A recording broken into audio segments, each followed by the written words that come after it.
Hey fellow travelers, Mark here with Wolters World, and we're in Mdina in Malta, the old capital, medieval capital of Malta. Having a great week-long trip here, well worth a visit. A week is a good enough time to be here, but there's so many great things to see here that you can really fill up your week. If you're wondering where Malta is a small rocky island just south of Sicily, or just south of Italy. It's part of the European Union, you know, so you get the euro here.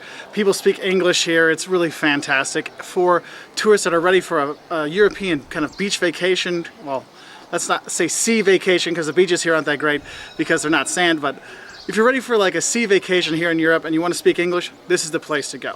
But even for a fantastic place like Malta that has rich history, great nature, beautiful water around, there's things you're going to love, of course, and things you're going to hate. So what I have for you today are the 5 things you're going to love and hate about visiting Malta.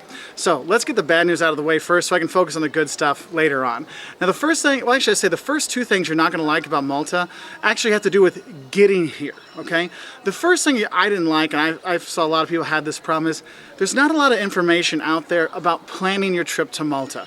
Now you can get a package tour here, but if you want to come on your own, you know, it's kind of hard to find information.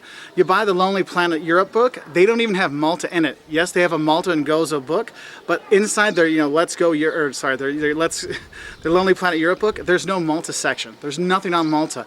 It is very hard to find things out. Even TripAdvisor, which I really love and swear by, they didn't have a lot of things on there too, released to give you a lot of good information. So researching to come here is tough. And when you do find things, it's very limited.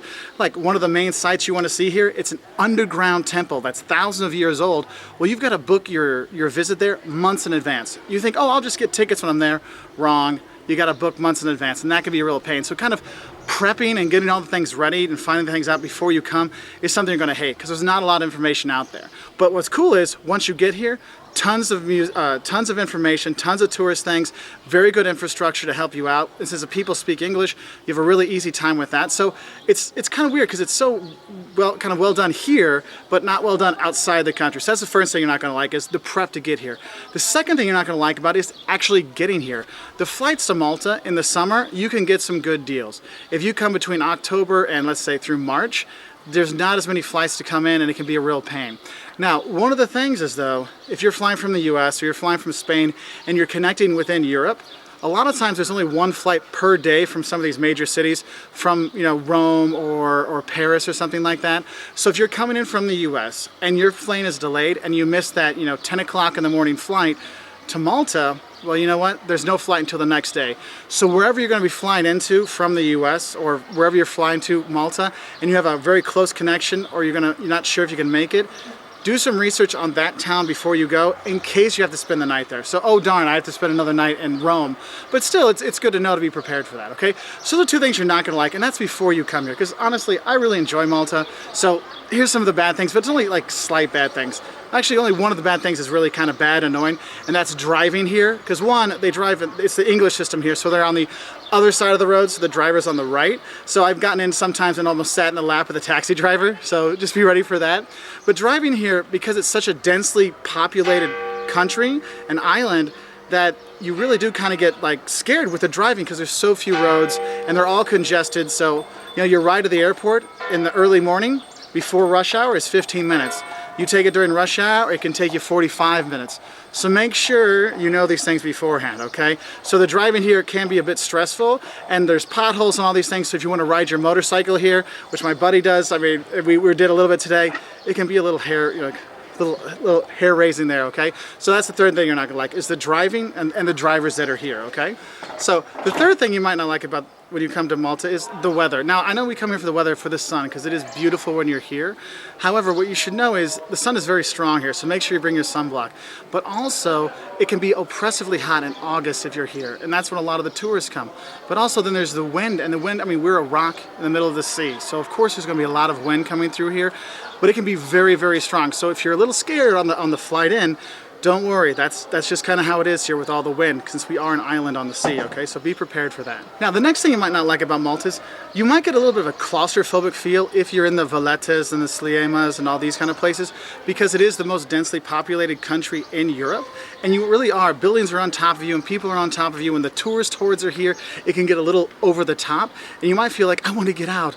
And it's kind of funny because you'll talk to the locals and ask directions, and they'll say, oh yeah, well you go to the end of this street, and then at the tree, take a right. You're like, a tree, take a right? They're like, yeah, at the tree, take a right. Like, oh, okay. And it's true, you know, there's not a lot of green in the cities. Now, if you get outside the cities, you go to the north of the island, there is some nature there, but there's not a lot of nature, and it is very densely packed, and that can get a little claustrophobic for some tourists. And the last thing you might not like about Malta is the service. Now, what I should tell you is it's not the people. The people are fantastic, and your server will be super friendly, but they just kind of suck at service. I mean, you feel bad. You're like, man, my service was really bad, but that person was so nice, you know? And just be ready for that when you come here, because, I mean, these are just 5 little annoyances about coming to Malta. It's well worth coming for a week or 10 days and heading out, because there's a lot to see and do. And I'll go through those in the love, because, guys, the history of this place, oh my God, I mean, the oldest structures, mankind's structures that are still standing and freestanding in the world are here in Malta. I mean, it's just amazing, and being outside in the nature, and there's so many great things. But of course, there's things you're not going to like. But anyway, let's get to things you're going to love. But I'll go to some other view so I don't annoy the lady here in the window who keeps staring at me. So I'm moving away to another part of here. Oh, that's the St. Paul's Cathedral here in Mdina in Malta. So we had to adjust a little bit on the square because the lady at the window where I was filming was not so happy with me. So we need to move a little bit. Anyway, so let's get on to the 5 things you're gonna love about Malta, because it is well worth a week coming here, maybe 10 days to come. And so what are you really gonna love when you come here? And the thing that I love the most is the history. Whether it is some of the 5,000-year-old temples that are around here. I mean, guys, they actually have the oldest freestanding structure in the world made by humans. I mean, you X-Files people might say it's something else, but the oldest freestanding structure made by man is here in Malta, okay? It's on the Gozo Island, and it is amazing to check out. Now, it's kind of small, but it is really cool. Also, they have underground temples you can go to, the ones I talked about before that you have to like book months in advance. They have these things here, and it's not just ancient history. You have, you know, the Knights of St. John were here that built Valletta and all these kind of things, and they were going to the Crusades from here. And there's so much rich history, whether it's the churches you come to. I mean, there's 365 churches here, and there's only like basically 300,000 people, 350,000 people. See, and they agree with me. And there's like a church for every 1,000 people here. So you can go around and see all these churches and enjoy all this stuff that's here. All this history you can take in from the museums, churches, people, all kinds of stuff that you really should go around and explore and see the history of the islands, because it is spectacular. So that's the first thing you're gonna love, is all the history that is here. The second thing you're gonna love about coming to Malta is basically the outdoor life you have.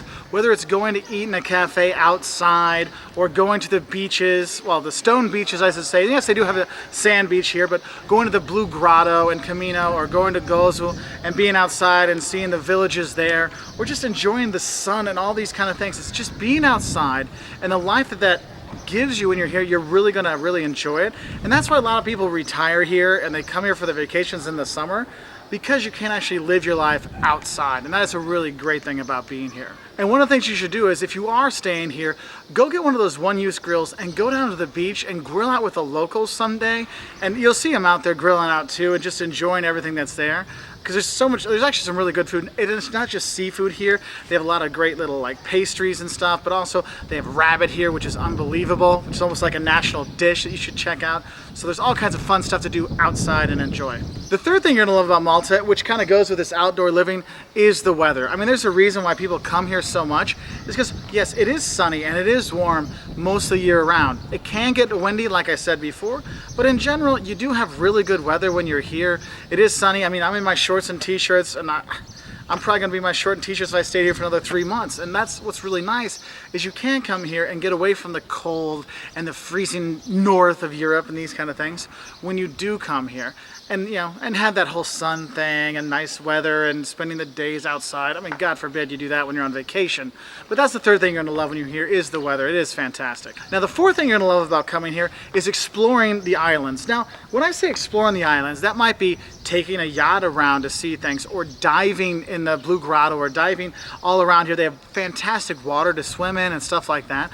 Or it could be going to see some of the villages in the Gozo Island, Or it could mean exploring places like here in Mdina or Valletta, exploring the cities around here, the towns that are there. You really get to see a better understanding of the culture here and the people, because the people here are actually very nice and they speak English very well, you know, and the service isn't that great, but they're so nice about it you don't really mind so much.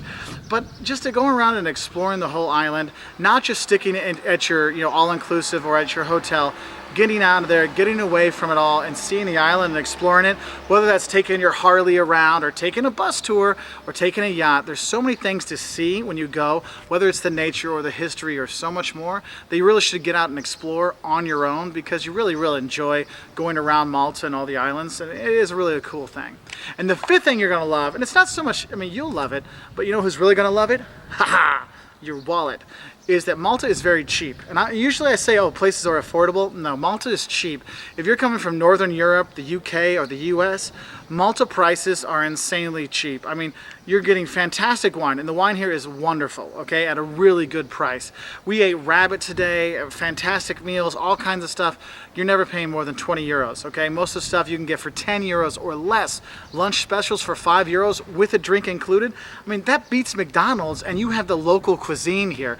So that's the fifth thing you're gonna love. It's just the overall cost effectiveness, let's say, of coming to Malta. And you get history, outdoor loving stuff, the sea, all kinds of things at a cheap price. You can't beat it. Anyway, if you want to learn more about coming to Malta, top 10 things to see here, 5 things you love and hate, some of the differences between Malta and the US, check us out at our website at woltersworld.com. We're also on Twitter and Facebook, and we really appreciate your likes and subscriptions. And if you do come to Mdina, where we are now, you should definitely check out St. Paul's Cathedral. It's a really cool kind of place to check out. Anyway, I'll see you later from Malta.